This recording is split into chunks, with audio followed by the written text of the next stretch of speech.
Hello, welcome to Luann's Creative Corner. In my last video, I showed a faux watercolor technique, and I'll link to that video below. Today will be a short video showing another idea using that same technique. I'm a librarian at a community college, and I run a craft program for kids. The cards I'm showing here are samples I've created for one of our upcoming activities. We will be making sunset silhouette cards, and the sunset backgrounds are made with that simple faux watercolor technique. This elephant card that you're seeing here was my first attempt, and I wasn't completely happy with it. I spent some time looking at silhouette pictures online, and then I added a few elements to the elephant that I think made it a bit better. I liked the silhouette pictures that had some type of ground as part of the silhouette, and also those that included more than just the one focal image. So I added a grass line to this and also a bit of the tree, as you see here, and I thought it really added to it.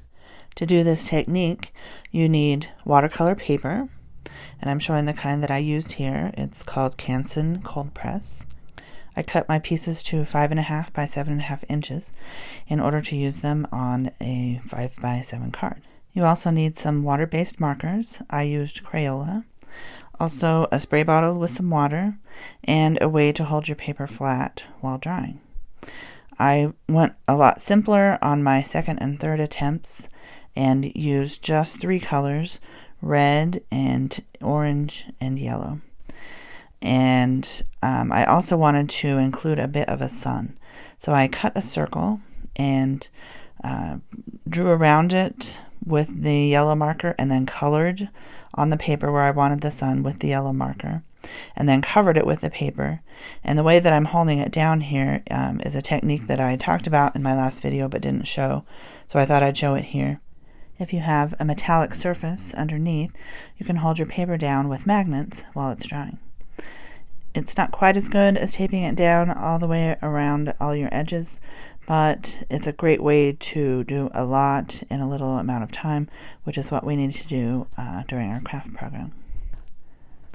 I also wanted to create a place where the sun would be, so I colored first under where that circle is with the yellow marker, and then I masked it off and held it down with the magnets before I sprayed. And if you'll notice there, that sun part, some of it did seep under just a little, but it kept it mostly yellow, and I really like how that effect turned out. This is how the piece turned out when it was dried, and here is another attempt as well. I really like how vibrant and eye-catching these turned out. The die cuts that I used are Ellison SureCut dies. They're quite large, and that's why we're making 5 by 7 cards.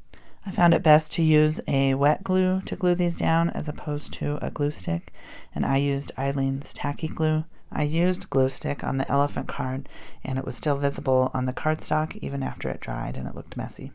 A lot of other die cut shapes will work well for these cards, so look and see what you have as far as die cuts. You could use a silhouette machine to cut out some shapes on black cardstock, or draw your own shapes and cut around them.